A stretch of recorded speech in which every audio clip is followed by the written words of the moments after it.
Welcome to this special edition of the Ultimate Combat Experience. We're back KO style here at the Ultimate Combat. Last week we featured some knockouts from round number 1. We're moving along in the Ultimate Combat sequence of events. So round numbers 2 and 3, we got a lot of your old-time favorites. Jeff Rutherford, Jeremy Peterson, even the little ball of hate's going to make an appearance in this show tonight, but you want to stick around because the Maniacs knocking fools out at the end of the show. Right now we got some heavyweights going to knock it up. It's the Ultimate Combat Experience coming right at you. And in a no-holds-barred match, of course, means that we're scheduled for three three-minute rounds. And first up into the ring is Nick Weiner. Don't know a whole lot about this guy. Nick just kind of came out of nowhere. He's said he wrestled in high school and's got a bit of a street fighting background. Here's a crowd favorite. This is a big old teddy bear. It's Jeremy Peterson. You can't help but love Jeremy. He's trains in several different gyms, actually, at a Pedro Sauer's gym as well as Walt Bayless's gym up there on the east side. He's got a little bit, quite a bit of submission back there. Lonnie Foster gets us underway with round number 1, and as is usually the case with no holds barred, they come out throwing some punches, but immediately get tied up in the corner. And pretty active for big boys. These guys are kind of getting after it there. We'll see who gets the takedown. Oh, right off the bat, it's Nick Weiner who gets him in a full mount position, and Jeremy trying to get away, but man, well, wait Jeremy's a minute. in trouble here. Jeremy's out. Yeah, he's unconscious. He is out. Wow. Could this be over? I guess Lonnie Foster is waving it off. Wow, as we said, Nick Weiner kind of coming out of nowhere and knocking Jeremy Peterson out cold. Goodness gracious, you talk all the time, Mike, about how you're in trouble when you give an opponent that kind of a position, and Nick Weiner took advantage of some free hands, just started throwing some punches, and one or two that made contact. Jeremy was out.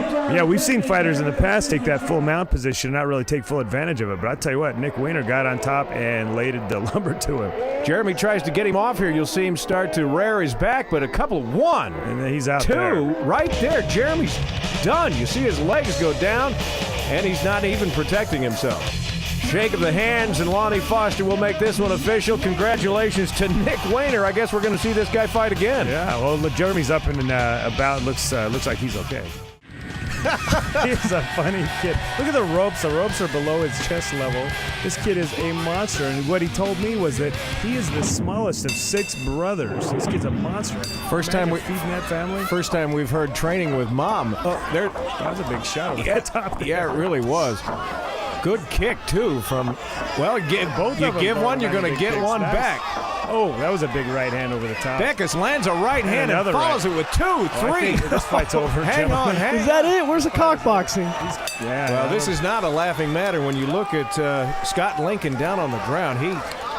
And Chris is actually a little worried here. You can see Chris Beckus realizes he hurt his opponent there, but this fight is definitely over. And Chris Beckus came out and answered all questions. This kid is for real. Scott Lincoln still trying to figure out what week he's been knocked back into, but man, that was a little scary there for a minute.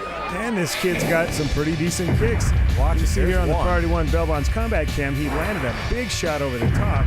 Landed a couple kicks, and that punch right there pretty much Lincoln didn't know where he was at. And then he put one more on just for good measure. Here's the third one right there on his way down. On and looking real close, but man, wow. How'd you like to get hit with that? Well, I'm telling you what, we have found that behemoth, as Johnny Ritchie put it. This kid can fight too. You guys have been eating their vitamins. Yeah. They probably bought at Custom Fit Nutrition from old DeMarco. That's really good. Scott Lincoln said he was going to send him back to the shopping area. We need to check the knuckles here, make sure that we don't have any damage. Oh, when you hit with that much velocity, something's got to give. It looks like his knuckles got a little sore from it, but Chris Beckus is your champ. Wow. Didn't take long, but some big right hands from Chris Beckus. We'll look forward to the next time this guy steps inside the ropes, I guarantee you. And the good news here is a smile on the face of Scott Lincoln. And a little mutual admiration going back and forth. That's a good sign because it did not look good there for the first couple of seconds when he hit the mat. We knew the big boys could throw some leather, but now we're going to take it to the streets. A couple of street fighters coming out here. Jeff Rutherford, we know he can knock people out, but Nate T-Bone Tayborn has a new look. Shaved his head, ready to knock some people out. Welcome back to the Ultimate Combat Experience, and we are ready for the matchup between Nate Tayborn and Eddie Kucharski, round number 1. Wow, Kucharski comes out and lands a couple big shots to get things started. Well, he's just throwing either hand back and forth, and Tayborn finds himself on his can. Wow. Kacharski coming out with some powerful shots to begin with. But, you know, we've seen Tayborn before, and that does nothing but make him mad. Yeah, and Nate Tayborn loves to take punches. I know I've said that before, but he loves to take your best punch and make you believe you've hurt him, and then he'll come right back and do just exactly what he's doing now with some uppercuts and big right and left hands to the face of Kacharski. Well, he had an attempted takedown there. It looks like Kacharski defended it well, and then Tayborn again went back to his bread and butter, just landing big punches. Eddie's just not very good at defending himself right here. Tayborn's been rocked twice good. He just got caught in the back of the head with a forearm, and he's been in trouble a couple of times. Eddie's not going to have the win to finish this right here. Kacharski's done. Yeah, he's out of there. Those are some big punches. But, man, I'll tell you what, Kacharski came out and woke old Nate Tayborn up. Maybe you don't want to wake the sleeping beast. Yeah, well, he said he just wanted to punch him a couple of times. He got that accomplished anyway. He just ended up on the bad end of that stick. You don't want to stand and trade with Nate Tayborn, man. This kid's got all those big punches. But, well, yeah, Kacharski ate one right there in that left eye. He's got a nice cut. Yeah, a little blood on the nose of Tayborn, too. And he does that from time to time. We said he was still sporting somewhat of a black eye from the last matchup, and now he's going to have a bloody nose from this one. You know, Kacharski was in a movie. He played an excellent role in White Men Can't Jump. I don't remember that. But you see Kacharski, for the most part, just flying right and left hands, and he was trying to make contact in both directions, almost a window wiper movement there. But, boy, he got right in the middle of it. And then Lonnie needs to step in here because Tayborn just wailing away with no defense whatsoever. Eddie Kacharski. Your winner's going to be T-Bone again. Nate Tayborn comes out on the victory side.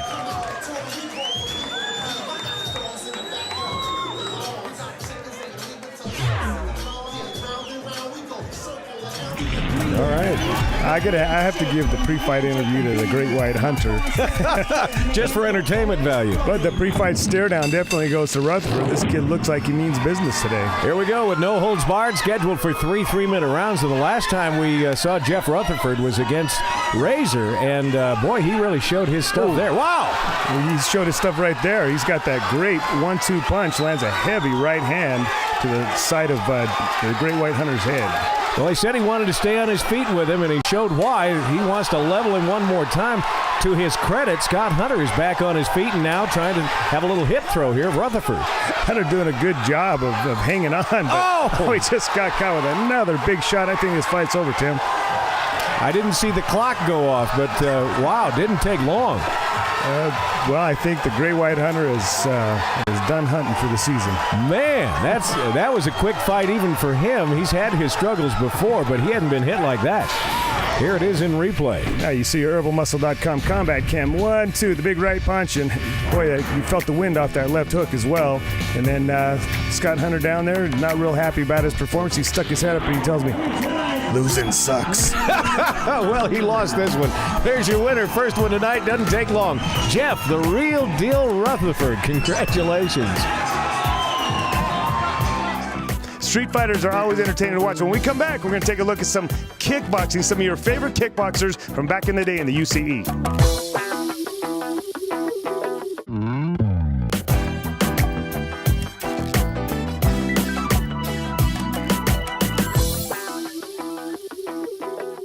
Welcome back to the Ultimate Combat Experience. As promised, we're doing nothing but knockouts tonight, and we're going to shift gears into kickboxing. Some of your favorite kickboxers, Keith Sempkin. If you remember this guy, he was knocking people around. But my favorite kickboxer of all time, the Coconut Tree, Paea Lapale, followed up by the Postman Adam Faulkner. It's kickboxing KO style. Check it out. Didn't he start with a female in his corner? He still has her, I think, but he's really got an entourage now. He does indeed. And what a nice guy, though. He hopes his opponent does well. And one of the things you have to like about him is that he continues to work on his fight game. I mean, he's taking it serious. Oh, he's getting better and better. And again, he's kind of one of those things that really represents the Ultimate Combat Experience. He is a true gentleman, but he just continues to get better and better. And he's beating everybody we put in front of him. Wow, look at that. Yeah, nights like There's that. a left kick right to the head. He has become famous for that left kick. He's dropped a lot of people with that thing. Between he and Adam Faulkner, the postman, This is going to be over. It just might be. That was a great kick. That's it. I think he got a lot of power from his Daisy Dukes that he's wearing into the ring tonight. You know, I was about to say that one of the things that really bothers opponents is the fact that he has such long legs. He can get you from Across the ring. Yeah, I was going to say, it looks like he's across the ring, so I think his opponents think that he's maybe a little too far out to connect, and boy, he landed that one solid. And with those long legs, he's got great leverage on those kicks. Watch it again. Bam. Good night, Alberto. And of course, it was far outside the reach of Uribe. Listen So, to the snap on this sound. oh man, what a shot! And you don't see that very often, even in the Ultimate Combat experience, where one kick to the head will knock somebody out like that. He wasn't out, but knocked him down. And so Keith Sempkin, nickname him what you want.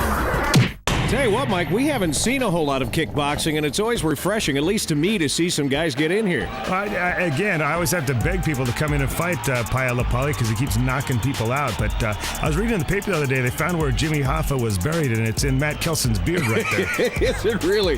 He's 5'11", 200 pounds, mixed martial arts trained, coming from Magna, Utah. And as you mentioned in the pre-fight walk-up, he's had success at lower weights, and now he says he wants to step up and fight some of the big boys. Actually, my last fight, I became the light heavyweight kickboxing champion for round 5. So, you know, I figured keep training and go and see what I can do in heavyweight. I just got into kickboxing. I love it. Can't wait to go NHB. I love getting the beat down. What can I say? It's all about the beat down, whether you're taking it or giving it. Doesn't really matter. Let's have some fun. That's really what it comes down to, is having a lot of fun and putting on a good show for all you people watching. I'll tell you what, if Matt loves getting the beat down, he's about to have a great night, you know? He just very well may have. You know, and I did read in Playboy magazine, it is true that it is all about the beatdown. Is it really? All right, so we made that official tonight. Here comes Paea Lapale, 5'11", 210. He's not the coconut tree, man. He corrected me on that. He's the Island Warrior, and you'll see why they call him the Island Warrior. He sounds like he's ready to go tonight. Matter of fact, he says the waters are boiling, and stand by, he's serving up mixed drinks here tonight. I've been away from the ring for a while, so I finally find a match last night with Travis. But you know what? The longer I wait, the more the waters boil. So I just wanted to let you know I'm here, I'm ready. I think I'm gonna give him a peanut colada mix. I'm gonna give him a little bit of kick. I mean, a little bit of punch and a lot of kicks. You know what? Back in the Island Warrior, eat roach. So bring it on. Tim, that is one of my favorite drinks, the peanuts colada. You got to be careful how you say that on network television, don't you? Yeah. Well, I was reading through Playgirl magazine, and they had those peanuts coladas in there. Ethan Andrews is our referee, and here come the heavyweights for round number 1, scheduled for 3 3-minute rounds. And Kelson doing the right thing right now, and that's staying out of the way. Keep your hands up and stay out of the way. Oh, well, he didn't stay out of the way very long, did he? Oh, man. That's all it takes with the Island Warrior. I wasn't watching the clock, but I think we're just a little over 10 seconds into the fight, and here's Ethan giving Matt a 8 count. And you know what? Matt says he hits pretty hard. I think I'm done. The Island Warrior with a one-punch knockout, man, and you can see why I cannot find this guy opponents. I love getting the beat down. It's all about the beat down. Oh. What can I say?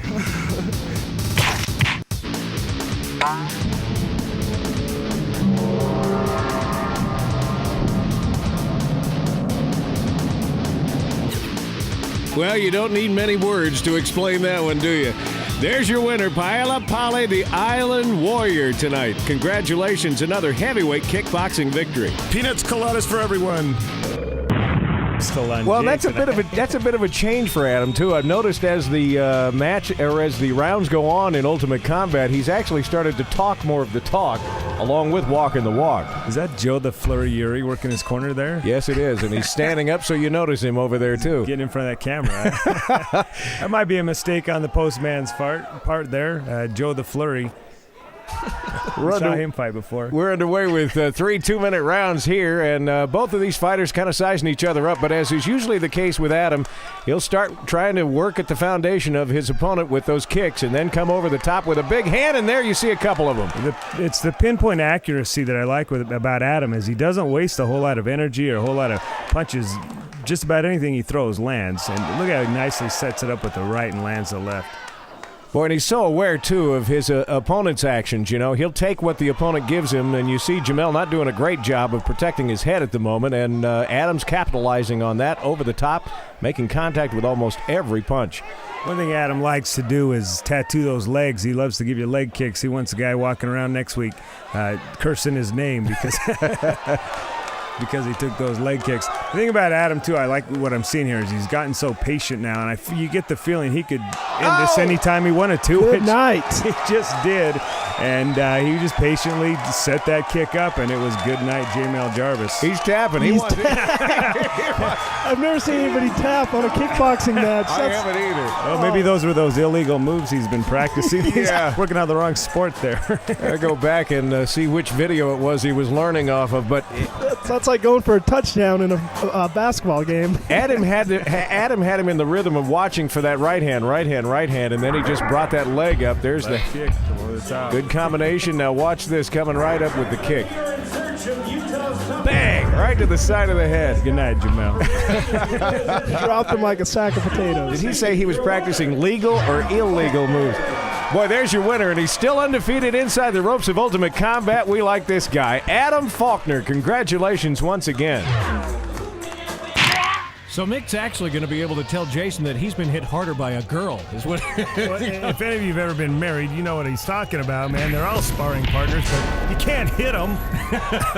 Well, maybe you strap on the right weight gloves, huh? I'd be afraid to hit my woman. She's crazy. Here we go, kickboxing, and look at this. Jason Jones going right to work on Mick Hallgren. Or something like that. Again, we're back to the wild kickboxing. You know, you tune in for the fights tonight. You're a week early because I bet his wife never did that to him. Say goodnight. The Patriot. The Patriot was a scud. Yes. The missile did not fire. So Ethan's going to stand him up and see if he can take an 8 count here and still come back and fight. He's got his gloves up. Honey, you never kicked me like that. Can he do that to me? Yeah, and he's about to do it again. There's a little push. Oh, yeah. The clown show has begun. I told you, this is tough duty for Ethan. He deserves combat pay on these. Well, we're missing 2 other rings. We'd have a 3-ring circus here with the fights we've had so far tonight. Whoop! There's another one. Look at the girls in the background. They're stunned. They are stunned. Wow. Actually, I think the music adds something to this, doesn't it? Well, yeah. That little clank you hear from time to time must be a steel plate that's left in the side of the head there. And one more time, Mick Hallgren's down. Ethan has seen enough, and you know what? So have I! Tim, I have too. Mike has left the building. Wow, and Jason Jones does have his first victory. Tim, yes, he does. Let's not take that away from him. Jason Jones is now an Ultimate Combat champion in true sense. It was good to see those old-time kickboxers. Hopefully we can get some of them back in the ring again sometime soon. When we come back, we got a little stuff that, a little odd, some of the stranger knockouts of the Ultimate Combat.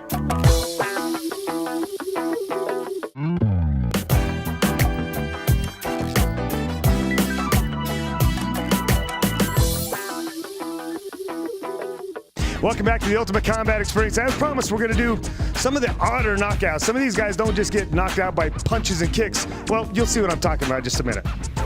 Man, I really like the ZZ Top goatee he's got going.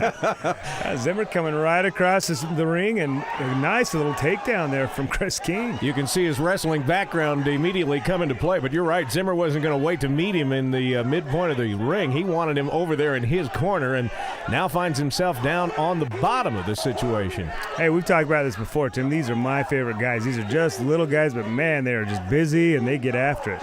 Fun to watch. You know, I always, when I hear these pre-fight interviews and the guys say, hey, I'm trained this way or that way, but I've been in a couple of fights, so I want to get in the ring and really take somebody on.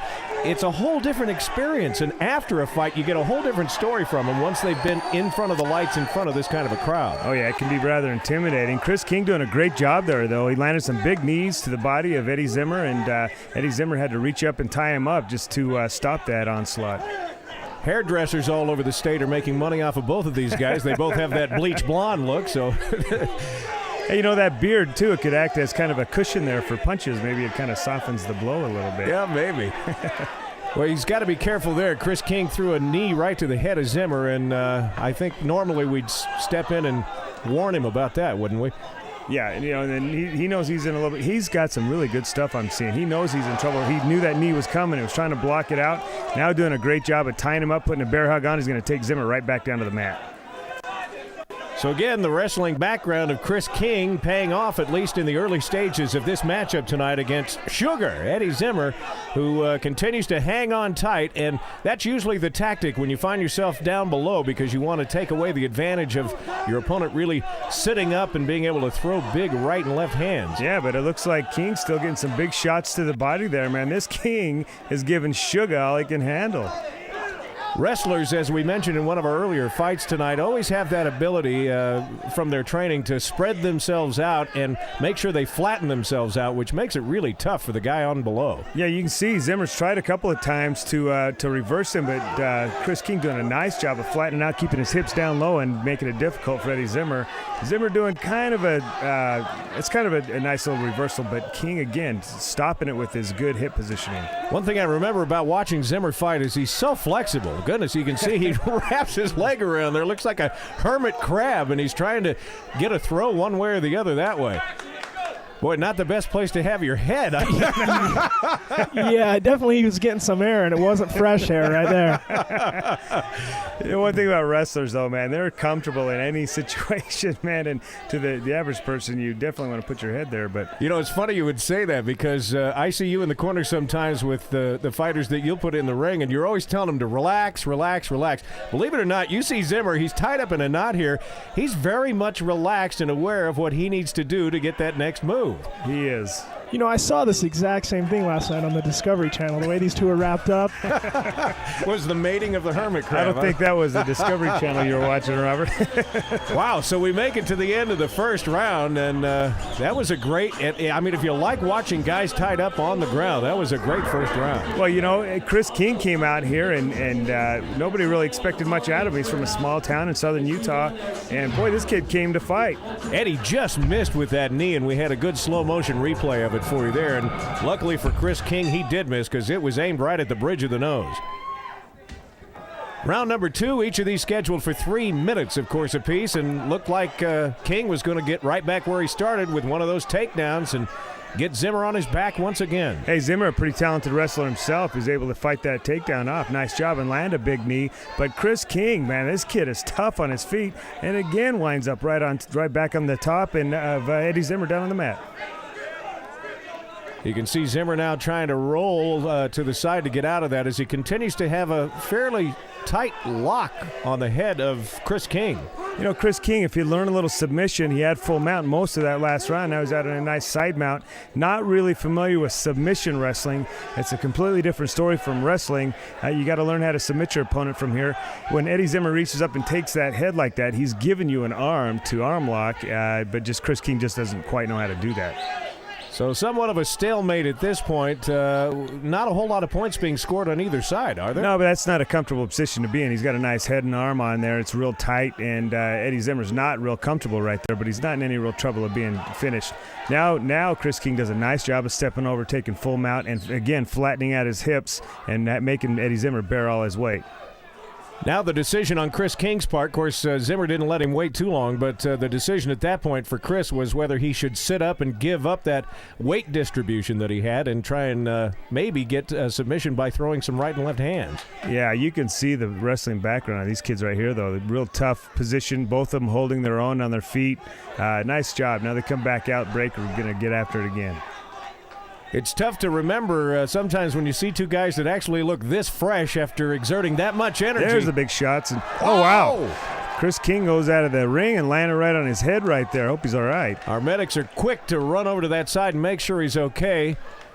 Kind of hard to tell from the camera angle what's going on. Chris King's corner is visibly upset. It looks like, well, he might have hit his head pretty good on the ground there. Well, I don't know what the corner's upset about other than maybe some frustration that Chris finds himself outside the ring. I don't think anything dirty was done there. No, not at all. But I think they said Chris King might have gone unconscious there. He hit his head, and if he did go unconscious, this fight's over. Well, I guess that's the way they're going to rule it.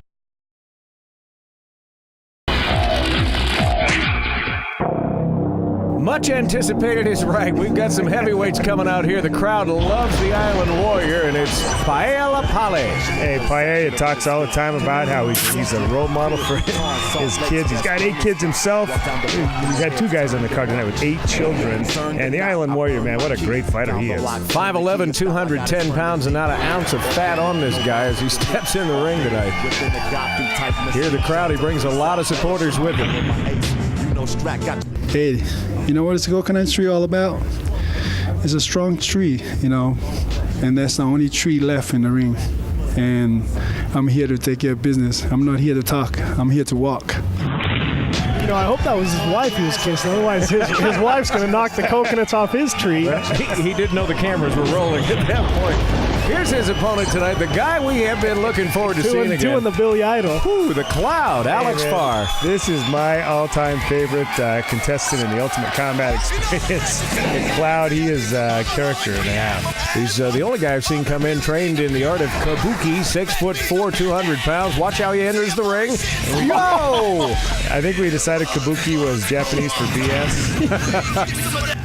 I don't know. I've been really sick lately, but I've just been getting better. But I've just been doing a lot of traditional Muay Thai, just trying to get myself, you know, back where I need to be, you know. So I'm going to come out today and, you know, put everything into it, you know, try to keep them away from me, you know, see what happens.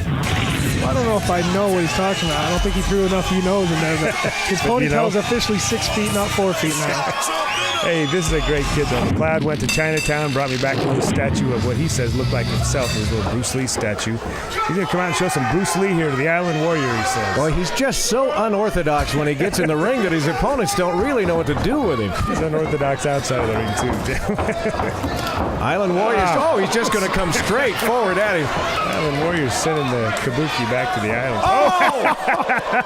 Yeah. Ethan takes a shot. The Cloud just landed the best kick of the night on the side of Ethan Andrews' head and has taken a scolding from Daddy Andrews. Boy, Ethan had him backed up over the ropes. And look at Island Warrior get a little grin on his face. He liked that. This has got to be Ethan Andrews' worst nightmare, the Cloud and the Warrior. I thought Ethan was gonna take him out himself. Man, Ethan looks like he's okay. And the Island Warrior just looking where he's going to do his damage here. The Cloud is a storm cloud, it looks like. He's spinning all over the place. The wind is pushing those clouds right out of town, I'm telling you. Island Warrior's going to knock the Cloud out here in a minute, I think. Look at that guy. He is a specimen. I'd turn and run if I saw him coming. Just goes over in the corner, looking and waiting, picking his spots. The Cloud comes back and totally misses with a kick. I can't help but laugh just watching the Cloud. He's a funny kid. Oh. Man, he turns his back more than anybody I have seen in the ring, and now he pays the price for it, too. Finds himself down on the mat on his back. Spinning and twirling. Look at this. He's going to get back up and come back for some more. Ethan's going to straighten out the headgear. Ethan still ain't happy with it, you can tell. Wipe those gloves off a little hard there. Oh. Cloud's taking some big shots. Alex Farr is just in front of a freight train right now, and there's not a thing he can do about it. That headgear's about ready to pop off, and he's down on the mat one more time. Once again, this will shock you. The Island Warrior punched somebody when they're on the ground. Yeah. This guy just has a go button. He doesn't have a stop button. Pretty animated guy. You got to love it. Every time he gets some camera time, he gets a face for us. And I think the Cloud's done. Alex Farr doesn't know that headgear is up around his nose at the moment. I think I just heard Paea Lapale scream, "Kubiku sucks." Well, Ethan waves this one off as he should have, and there was just no hope at all of Alex Farr, the Cloud, coming back on the Island Warrior here tonight. He's going to jump up and claim he wasn't knocked out again like he did last time. You see here on your herbalmuscle.com combat cam, he took some shots from the Island Warrior. And again, every time he takes one, he spins around and ends up setting himself right back up for another right hand, particularly when you've got somebody like Paea as your opponent. And there it is. Winner of this matchup tonight, the Island Warrior, Paea Lapale.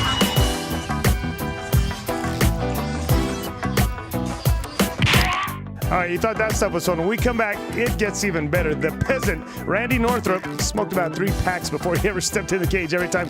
47-year-old peasant when we come back.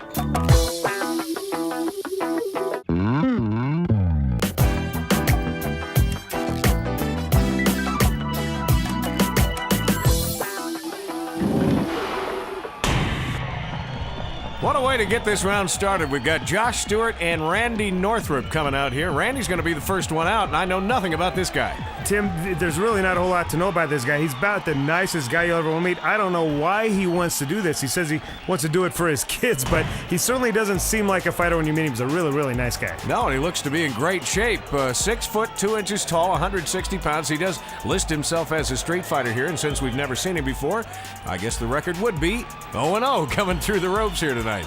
The peasant, he calls himself. We'll see whether he's a ground fighter or he just likes to stand and trade. Here's what he had to say about his matchup tonight against Josh Stewart.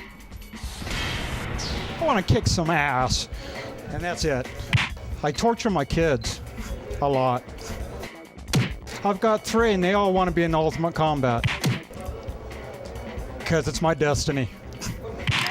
This looks like a guy I saw in line at the last Rolling Stones concert, to be honest with you. Just wondering if he's a ground fighter. I think he's looking for change down there. He's calling himself the peasant. Well, he's going to have his hands full with this one tonight. Josh Stewart, 6 feet even and 170 pounds.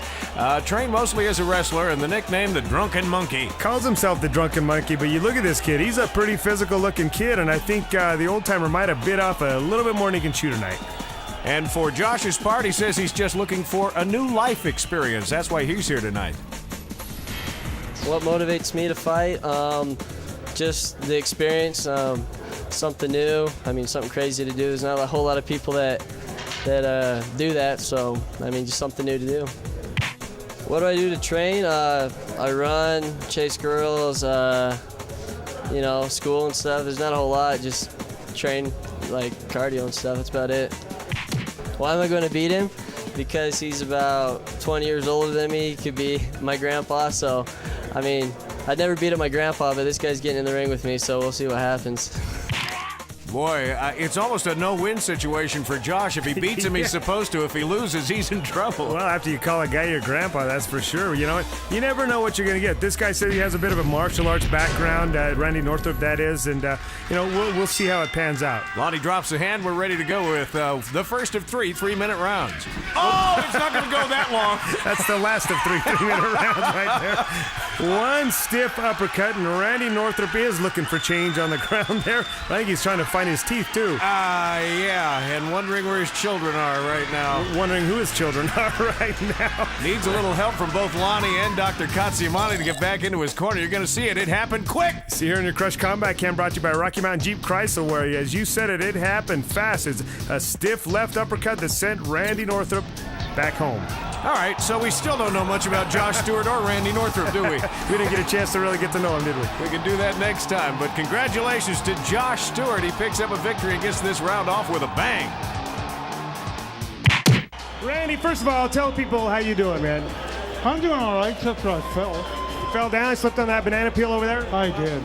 Guy in the third row said you look like Dirk Diggler. A few years older. No, I'm not. That's not you. How about Joe Dirt? Well, maybe, possibly. Hey, man, you came out here, you did your thing, you were good, but just not good enough, brother. I can try again. You gonna come do it again? Of course. All right, Joe Dirt's coming back. Well, what happened last time, I went in, I was doing what my trainers wanted me to do, go in there and punch, and they were hoping I'd knock him down, but he had a hard head. He also hit really hard, too. I got a little bit of fight experience, a little bit of martial arts background, but it's been a long time ago, so I just want to see if I still remember it. I want to get in shape. I want to do something else with my life. So I'm hungry and I want it and I need it.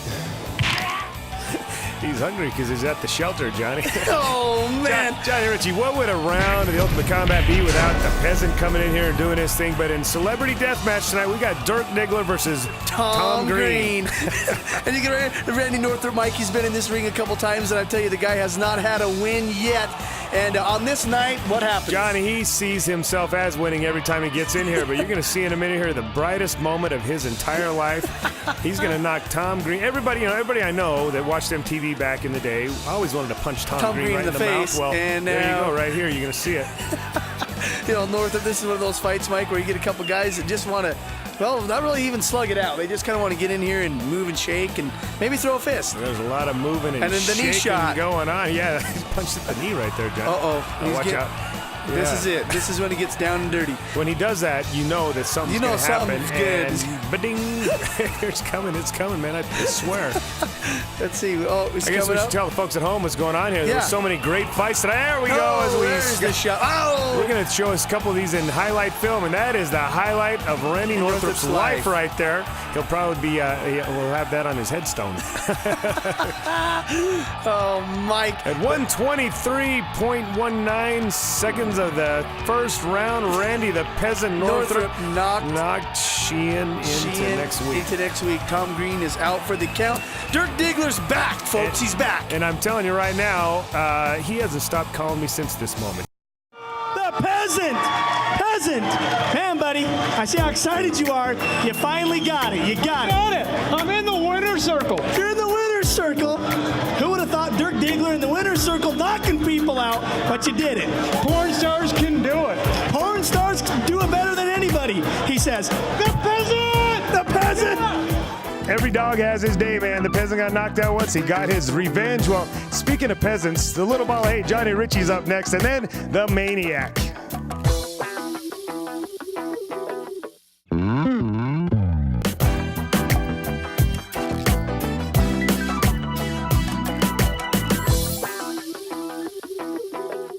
Welcome back to the Ultimate Combat Experience. As promised, the little ball of hate. Johnny Ritchie gonna knock somebody out. Check it out.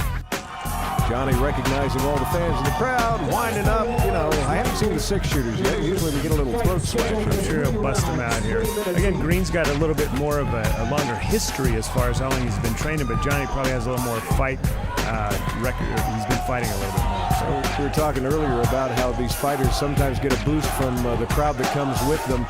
That's certainly the case with Johnny Ritchie. I don't know that there's anybody that gets more of support than Johnny Ritchie does in the ring. Yeah, Johnny's one of the more popular guys in this tournament.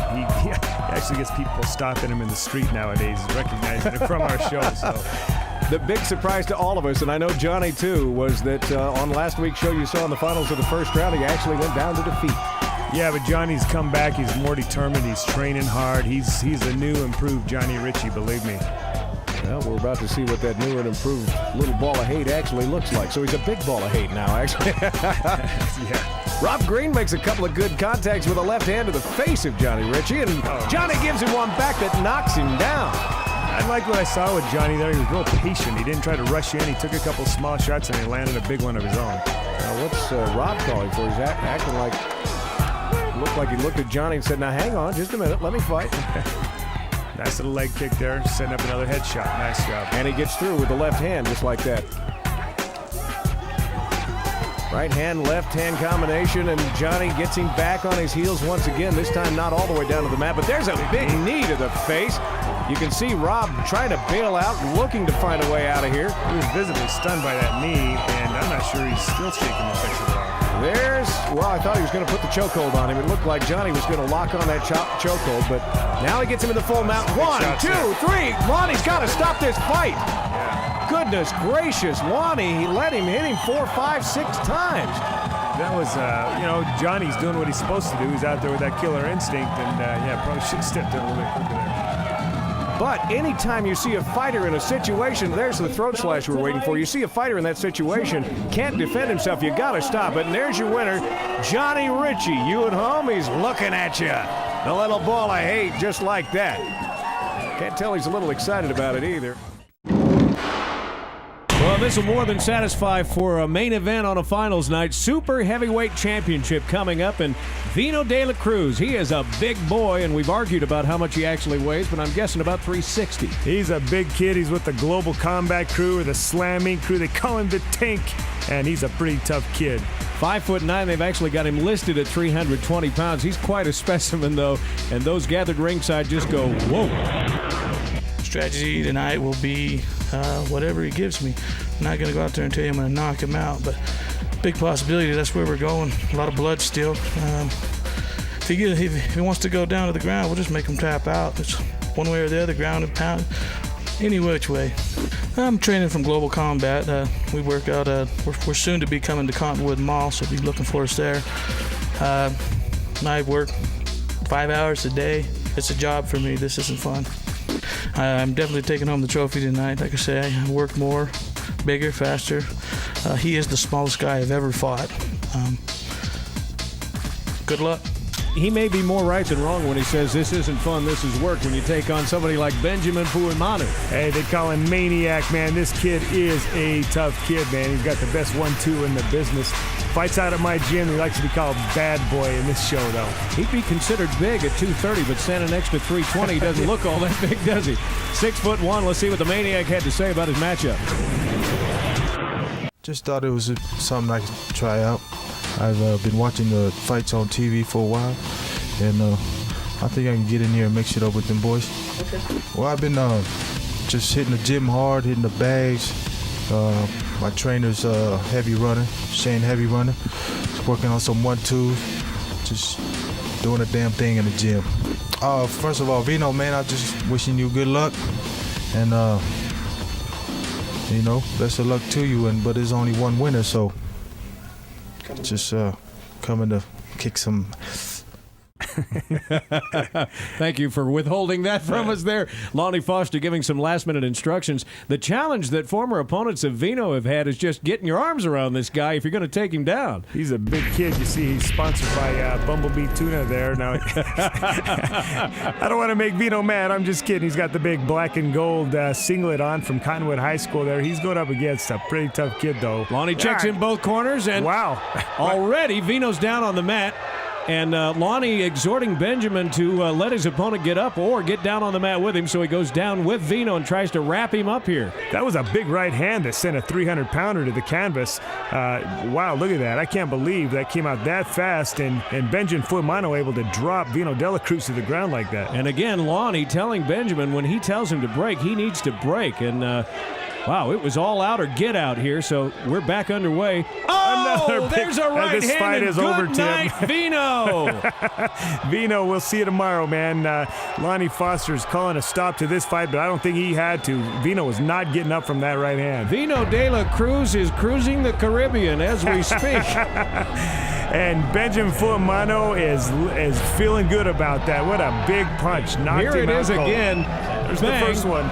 That's the first knockdown, and here's where Lonnie's trying to get Benjamin to back off and either get down on the mat with his opponent or get out of the way.